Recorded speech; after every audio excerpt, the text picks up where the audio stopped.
हरियाणा सरकार द्वारा गैर मान्यता प्राप्त स्कूलों पर कार्यवाही को लेकर निजी स्कूल संचालकों में सरकार के प्रति रोष देखने को मिला।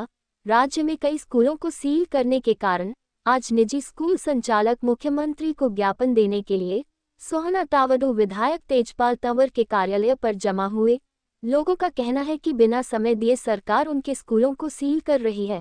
पूर्व में बनी नीतियां गलत है, उनमें संशोधन की आवश्यकता है और हमारे स्कूलों को राइट टू एजुकेशन के तहत मान्यता दी जाए। ठीक है, नोटिस आ रहे हैं, उसके बाद अगला स्टेप क्या होगा हमें नहीं पता, ताला लगेगा कि नहीं लगेगा, लेकिन पहले नोटिस आ रहा है, ये सच्चाई है। उस नोटिस को रिसीव करो, उसका रिप्लाई देना, आपने। अगर कोई एग्जिस्टिंग में है तो उसमें रिप्लाई दो कि मैं एग्जिस्टिंग में हूँ और ऐसे ऐसे ये मेरे पास पोर्टल दिया हुआ है, ये यूजर कोड है और ये मेरा स्कूल कोड दिया हुआ है, उसमें देना आपने। अगर किसी के पास कुछ भी नहीं है, कोई मान्यता नहीं, कभी कोई अप्लाई नहीं किया, ना कुछ कर सकता है वो, तो उसके लिए एक रिप्लाई बना रखा है हमने, मैं व्हाट्सएप भी कर दूंगा। उसमें ये रिप्लाई है, हमारी जो लड़ाई है, हमारी लड़ाई है 8वीं क्लास तक मान्यता लेने की, पहली बात। और राइट टू एजुकेशन एक्ट 2009 में मान्यता लेने की हमारी लड़ाई है, असली लड़ाई जो है हमारी अभी, क्योंकि यही हमें बचा सकता है। अभी जो स्कूल बंद हो रहे हैं वो RT एक्ट के तहत ही बंद हो रहे हैं। तो राइट टू एजुकेशन ये कहता है कि कोई भी स्कूल बिना मान्यता के नहीं चलना चाहिए, तो उसको बंद कर दिया जाए, तो उसी के तहत ये नोटिस आ रहे हैं। लेकिन राइट टू एजुकेशन ये भी कहता है कि हमें पहले मान्यता देने का मौका देना चाहिए। आपको दो बात समझनी पड़ेगी, अगर स्कूल बंद करना है तो पहले मान्यता देने का मौका देना पड़ेगा हमें, सच्चाई। तो हमारी लड़ाई क्या है, पहले वो की समझ में ये बात आ जाए कि हम क्या चाह रहे हैं। हम ये चाह रहे हैं कि राइट टू एजुकेशन एक्ट में हमें 8वीं तक मान्यता दे दी जाए, है कि राइट टू एजुकेशन एक्ट में पोर्टल बना दिया जाए, सिर्फ राइट में 8वीं में, उस पोर्टल में हम अप्लाई कर लेंगे, आप हमें मान्यता दे दो, पहली हमारी लड़ाई है। दूसरी बात, राइट टू एजुकेशन एक्ट में जमीन का कोई प्रावधान नहीं। 60 बच्चों पे 2 टीचर की बात कही गई है, सिर्फ 2 टीचर 60 बच्चों पे। तो जो बार-बार वो क्या शॉप चला रहे हैं, हम दुकानें चला रहे हैं, तो भारत सरकार का कानून कहता है कि अगर 60 बच्चे हैं और 2 टीचर है तो उसको स्कूल माना जाएगा और उसको मान्यता मिलेगी। ये भारत सरकार का कानून है, मेरा नहीं है।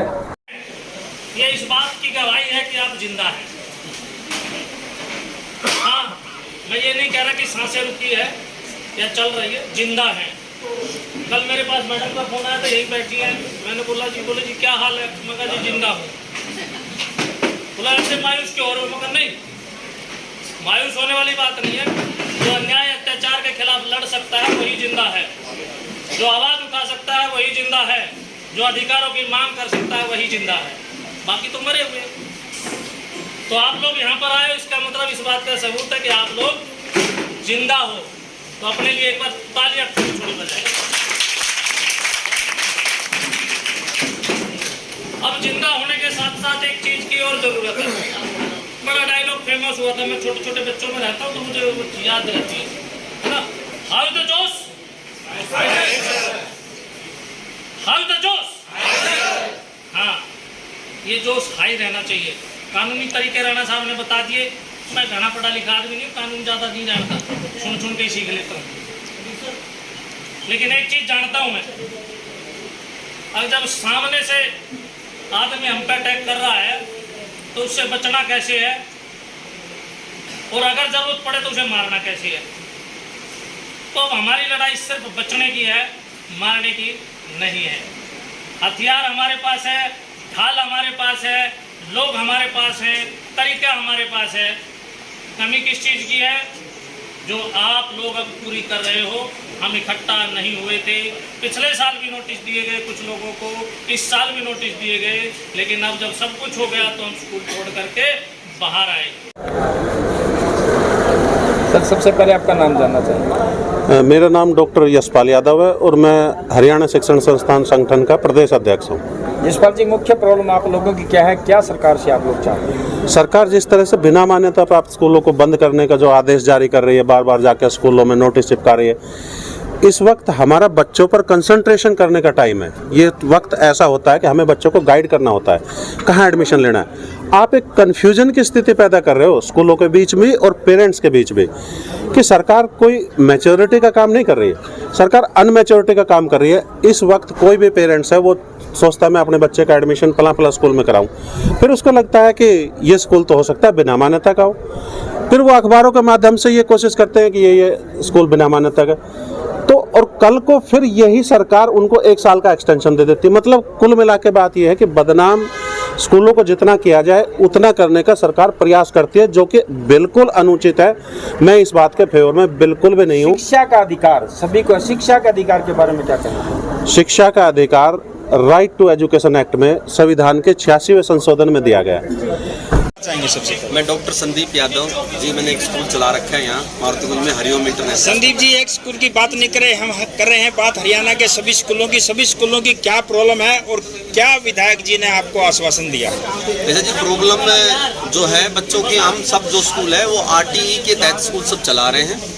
आरटीई के जो रूल हैं 1 क्लास 1 रूम, जो भी उसके जो रूल हैं उसके अंडर ये सब स्कूल चला रहे हैं। ये उन गरीब बच्चों को पढ़ा रहे हैं जो ना तो सरकारी स्कूल में पढ़ सकते हैं और ना ही मान्यता प्राप्त स्कूलों में, जो बड़े स्कूल हैं उनमें पढ़ सकते हैं। हम उन सब बच्चों को शिक्षित करने के लिए हम बैठे हैं इस मार्केट में। आज हम आए हैं, विधायक जी से बात हुई है, विधायक जी ने हमें आश्वासन दिया है कि वो आगे मुख्यमंत्री तक और हमारे शिक्षा मंत्री तक हमारी ये बात पहुंचाएंगे और इस समस्या का समाधान करेंगे। शिक्षा मंत्री का कहना है कि एक कदम ये चले एक कदम हम चलें, मिलकर क्यों नहीं प्रॉब्लम को हल किया जाए? जी ऐसा है जी, ये शिक्षा का जो एक रूल है मैं आपके संज्ञान में डाल दूं कि ये शिक्षा का जो एजुकेशन का आरटीई का जो रूल है, ये 2003 में जब ओम प्रकाश चौटाला जी थे, जब उन्होंने ये सिस्टम चेंज ये किया। 14 साल के बच्चों तक है जी, ये राइट टू एजुकेशन 14 साल के ये बच्चों, उसके बाद भी जो लोग स्कूल चला रहे हैं। सर इसमें संशोधन जो किया गया था, वो संशोधन उस टाइम सरकार ने जो संशोधन किया था वो विधेयक में परिवर्तन जरूर किया गया था, लेकिन ये लागू इन्होंने कर दिया, लेकिन ये कभी विधानसभा में पारित हुआ नहीं। अभी हम आपकी सीधा मुख्यमंत्री से बात कराते हैं। मुख्यमंत्री को आप क्या कहना चाहते हो?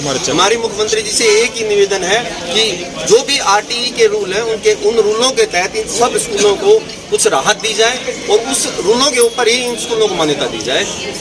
अगर स्कूलों में कुछ कमी पेशी है उसको पूरा करने के लिए कितना समय कम से कम चाहिए आपको? भाई हर स्कूल का एक टीम बनाई जाए और उन स्कूलों का एक सर्वे करवाया जाए। जिस स्कूल की जितना उसके पास क्राइटेरिया है, बैठाने की जगह है, जिनके पास जितने रूम है, उनके हिसाब से आरटीई जो रूल है उसके हिसाब से उनको 1 महीने के अंदर उनका वो इंस्पेक्शन कराकर एक जॉइंट कमेटी बनाई जाए जिसमें शिक्षा विभाग के सदस्य भी हों और आपके प्राइवेट स्कूलों के सदस्य भी हों और मिल बैठ कर इसको हल किया जाए। बिल्कुल, अगर हमारे देश के यशस्वी प्रधानमंत्री मोदी जी ने जो NEP 20 जो किया है, मैं आपको कहूँ कि NEP 20 अगर लागू होगा, अगर NEP 20 को अगर आप गहराई से देखेंगे तो NEP 20 में ये लिखा गया है, उसमें लैंड की कोई बात नहीं है। और NEP 20 को अगर हम लागू करते हैं तो उसके अंदर हम सब अब अपने आप को सक्षम समझ रहे हैं।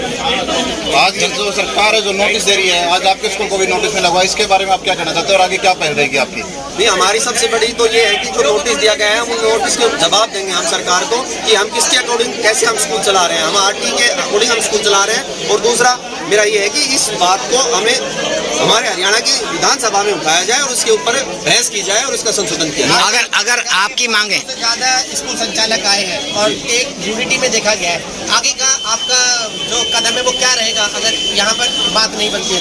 नहीं, हमारा तो अगला ये है कि भाई हम अगर हरियाणा स्टेटमेंट जो हरियाणा स्टेट है उसके रूल रेगुलेशन जो है उनको ऊपर जाकर हमको भाई सेंट्रल गवर्नमेंट में जो रूल है उनको मानेंगे और सेंट्रल गवर्नमेंट के रूल के अनुसार हम स्कूल आगे की रणनीति क्या रहने वाली है? उसकी रणनीति के लिए हमें मुख्यमंत्री को और हमारे देश के यशस्वी प्रधानमंत्री को भी हमें लेटर लिखना पड़े तो हम लिखेंगे। जो ये आज नोटिस दिया गया है इसमें ये है कि अप्रैल में नोटिस दिया गया, अब तक तो काफी बच्चों का एडमिशन भी हो चुका होगा। हाँ, तो अब ये स्कूल बंद करने का निर्णय जो सरकार ले रही है, क्या ये सही है? नहीं, ये देखो एट ए टाइम अगर ये नोटिस आता है तो ये बहुत गलत है, क्योंकि इस टाइम तक हमारे एडमिशन सब ये बंद हो चुके हैं, सबने एडमिशन कर चुके हैं। और इस टाइम अगर स्कूलों को नोटिस देकर बंद किया जाएगा तो ये लाखों बच्चों के भविष्य के साथ एक खिलवाड़ होगा और उन लाखों स्कूलों के लाखों बच्चों को जो पढ़ा रहे हैं टीचर, कई हजारों टीचर, वो भी बेरोजगार होंगे, उनके भी बेरोजगारी